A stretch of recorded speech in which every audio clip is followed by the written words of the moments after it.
back broadcasting live from the Toms River Auto Group studio right here in Northfield. Billy Schweim and Nikki Earnshaw. It's a August 2nd show, Saturday. Beautiful day out after a couple days of rain. It was a nice, cool night last night. Nick, I didn't need my air conditioner, but that dog, he woke me up at 6:45 barking his head off. That's all right. You know, you could have closed your window. I've been telling you this. You could have shut it. I mean, you had it open all night, and then, the dog starts barking. Shut the window. Shut the window. We'll get to our Eagles talk a little after we have our first guest. But I want to remind people the Phillies play today on ESPN. We're carrying that game tonight. Yeah, right, 97.3 ESPN, 3:30 coverage starts. Phillies Tigers right here on 97.3. How about the matchup? Zach Wheeler, 9-4 with a 2.56 ERA against Scooble. He's got a 2.09. That's second best in the league. This could be like a World Series matchup. Oh, could you imagine Game 1, Scooble versus Wheeler in the World Series? Oh, I'm telling you, the Tigers are my American League team, believe it or not. Right. But I want to see a sweep. All right, speaking of World Series, let's go to my first guest. He played on the 2008 World Series champion. Let's go to the Toms River Volkswagen Sports Hotline and welcome into the locker room our good buddy Scott Eyre. Good morning, Scott. Hey guys, how's it going this weekend? We're getting I'm still processing the Wheeler Screwball Game 1 World Series. I like that. You like that, Scott? Awesome. I do with Duran closing it out. Did you see that entrance, Scott? That was pretty. So that's a lot different than when I played. I knew you were going to ask me about that. So no one did that stuff, and to me that it's so new, and I'm like, part of me doesn't like it, but then, man, if I was in the bullpen just watching him run in or sitting in the stands, that crap is electric.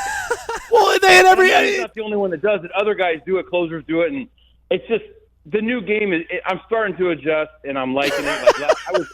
I didn't watch last night because I fell asleep. I fell asleep at like the 6th. I think it was the 6th. So you actually missed his appearance in a Phillies uniform? I watched the whole thing this morning on one of the clips. They showed the entrance and they showed the whole inning. So I was like, "Damn, that's great." I saw Bader score to run. I didn't see. Did he get a hit or walk or? He walked. Run? He walked yesterday. He walked. Yeah. So there you go. That's paying off.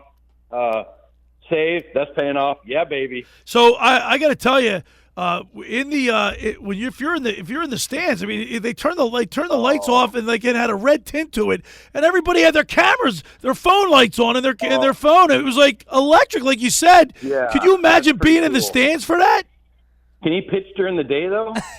Yeah. I think they still do it during the day, which like every time he comes in. But Scott, you didn't have entrance music. I had entrance. We had music, but I wasn't good enough to have lights and everyone taking pictures.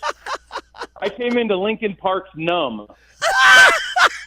I'm playing that the next break.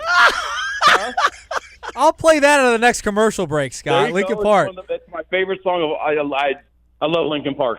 All right, Scott, I asked you this question yesterday. I want to ask it again, but I want you to explain it to the listeners.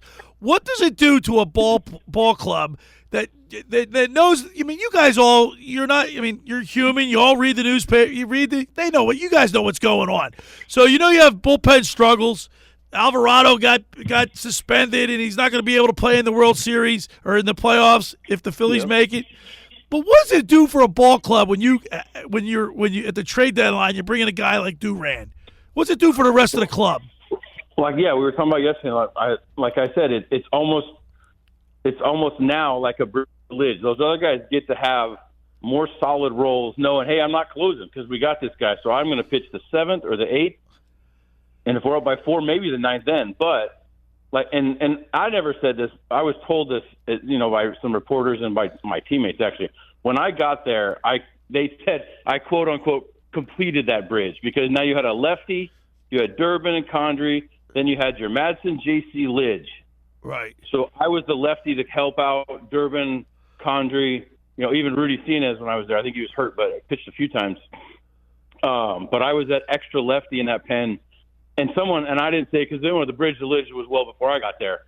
And some reporter, I forget, I don't remember who it was, but said you might be the last piece to complete the bridge to Lidge. And I said, well, I hope so. I didn't really know what it meant. I just said I hope so. Well, you sure did.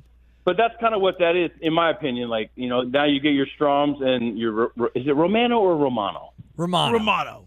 It is – okay, because someone said he wants to be Romano, whatever it is. They get a more solidified role. They know when they need to lock it in to prepare for that inning and then if they get the call to get up.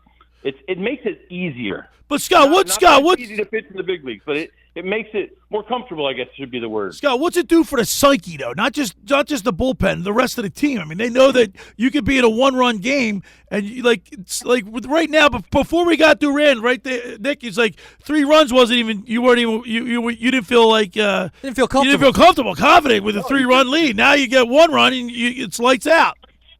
Caleb, my son, who just had the baby. He texts me all the time. Knowing I'm already asleep, he'll text me in like that. He goes, "We're up by 2. I'm so nervous." And as a player, man, I don't want to hear that. That just makes me more nervous because then I know you're not. It's advice, But for me, when I got there, I got to pitch in a few games that pressure. I mean, we were up by a couple, or we were down by a couple, and then Charlie started putting me. Charlie did a fabulous job with me personally, but then I watched how he managed that bullpen, and he knew which guys could do. There's so much more data now too. I think there's too much sometimes, but that's another story. Yeah. We're talking with he would go by his gut. So if Durbin was going out for the 6th and there was a lefty coming up maybe 3rd or 4th in the lineup, I was getting up as soon as he went in the game because I wasn't JC's time. So I knew that was my spot. I'd lace up the shoes, start to mentally for that phone rings, and we all turn and look at it. Eyre, I knew it was me. Let's go. And I already knew who I had to face. So I think if those guys even get more defined in a 6th or 6th inning, but like 7-8 guy. If you know who the 7-8 guy is there, if you know who your backup closer would have been Madsen that year, I believe, for me. Yep. So he's your 8th inning guy because that's a save. You got to save the 8th inning, right? Not a technical save, it's a hold. And then JC, if any lefty was up anywhere, they were toast, and he would come in the 7th, finish this because he'd get righties out with that nasty movement, anyways. But it was defined roles. And I kind of bounced from the 5th to the 8th inning because sometimes I'd come in if there was a lefty coming up that I did well against, and Charlie and JC had pitched a couple days in a row or whatnot, or I had better numbers. He'd put me in. You just knowing when you're going to pitch is just more comfortable. And what it does for everybody, it just calms everybody down. You can be more loose in the bullpen. We had the best in the business, Mick Billmeyer, telling jokes and stuff, and stories from being around baseball and stuff, and that's. I don't know who's down there now, but man, you got to keep it lively and keep the guys. They know when they're about to start pitching. You'd see guys in the certain innings get up and start moving around, and you're looking up, going, "It's the 4th inning. Oh yeah, we're up by 8. He only go 5 today." Things like that. So you're more comfortable in your defined role. You have an idea. Scott, they also signed David Robertson. Duran's he's the big piece of this whole thing. But they also signed David Robertson back for a 3rd time. And, talking about these defined roles, where do you envision him kind of fitting into this bullpen? He's ramping up in AAA. He's looked pretty decent in Lehigh Valley. Where do you envision his spot on this roster? I couldn't even tell you because I don't know. I mean, I don't know what kind of year he's had. I mean, obviously he's right off the street. Yeah, he came right off the street. Oh, he didn't play this year? No. Oh, you never know. You might get lights out. You may get Well, he's still. What's he 30? How old is he? 39? Yeah, 39, 41 years old. So I would. I'm not a betting person. Don't play for the Indians or Guardians, whatever they are now.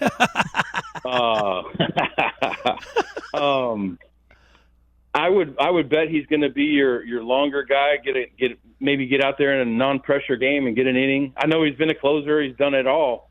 But if he hasn't pitched at all, that kind of his spring trainings right now. Was he in Lehigh Valley?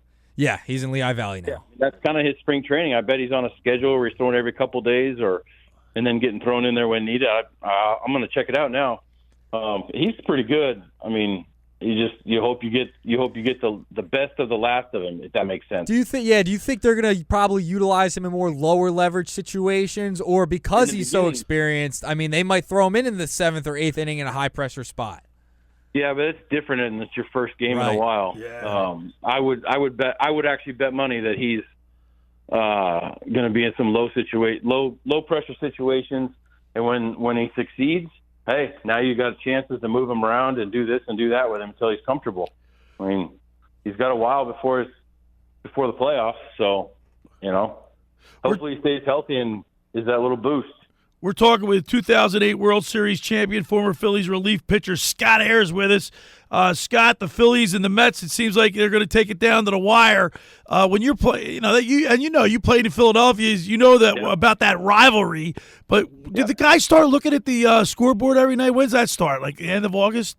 I think that starts day one for some guys. I was always looking to see who won, not for the playoff hunt or nothing like that, but I think everybody paid attention to who's winning, who's not, because you may be going to play Texas and you're checking scoreboards out in May to see if they scored 12 runs 3 days in a row or not. Things like that. But I'm pretty sure everybody's looking out there. They know. I mean, but it's not something you can. I do believe. I think it was the last series of '08. We were playing the Nationals. Lidge clinched it on a double play up the middle to. I think it was Utley to Jimmy to Howard. Yeah, it was. We had either or Bruntlett was in for some reason. I don't remember. I think Utley was still. Anyway, I think we had seen it was the day before that. Who was behind? Was it who were we? Were we ahead of the Mets? I don't even remember who was second. Was it the Mets? Yeah, I think it was the Mets. Well, whoever it was, they had lost, and we played that night. So I think there was a little extra oomph in that game that would give us. That meant we could clinch on Saturday, right? The second to last game. So I think you're scoreboard watching right then, especially. But if you're in a dogfight, and you're a couple games up, you're definitely looking out there if the Mets are playing before you guys. Hey, Scott. One more question because we're kind of up against it. But yesterday they inducted Jimmy Rollins into the Wall of Fame, and I know you played. We talked to you a couple weeks ago about Jimmy when it was announced that he was going to be, receiving this honor. But he was great. He was a great leader, wasn't he? Yeah, shout out to him. I sent a text message to McCarthy yesterday when Jimmy was in there eating some Nashville hot chicken sandwiches. I said, tell Jimmy, congrats. So, yeah, he's a good dude. I'm happy for him. See the size of the ring he got? Oh, my God. Bigger than his head. Bigger than his hand. That's incredible. But, yeah, but it's cool. Like you said, I only played in Philly. I know we got to go, but I only played in Philly a year and a half. But seeing Schmitty and Boone and all those guys on the field, not Boone, all those guys on the field, Bull, like I get to do fantasy camp with those guys. So do you? Yeah. So sometimes, some of them have stopped coming because they're getting older, I guess, as they said yesterday. But Boa, like just seeing how the Phillies do all that stuff, man, that's cool. That's really cool. Well, Scott, listen, man, it's cool that you give us time. We love hearing from you. And now that we got Duran, I think the Phillies fans are, got something to really get excited about. And we appreciate you checking in with us. That's Durantula. Durantula. You got all right, Scott. Thanks, buddy. All right. There, be good, boys. There he is, Scott Eyre, the Tom's River Volkswagen Sports Hotline. For over 83 years, the Circle Liquor Store has offered the best selection of beer, wine, and spirits in South Jersey. It's a stone's throw away from Ocean City. It's a landmark with a friendly staff. It's no wonder why Circle Liquors was named Best of Philly, Best of Atlantic City, with the most competitive prices around. The Circle Liquor Store is now a proud sponsor of the second hour of the locker room with Billy Schweim. Throwing a party, preparing for the big game. Let Chet and his staff make sure you have everything you need. Check out the website at circleliquors.com or give them a call at 609-927-2921. That's the Circle Liquor Store. Now, I want to tell you about McCann Appraisers for all your real estate appraisal needs. Call John A. McCann and Associates, 609-263-7422, whether for commercial or residential properties, for estate, tax, financial planning, divorce financing, and more. The professionals at John A. McCann and Associates are licensed and ready to assist you. Give them a call anytime, 609-263-7422. When we return, we'll continue with more here in the locker room with Billy Schweim and Nicky Earnshaw right here on 97.3 ESPN.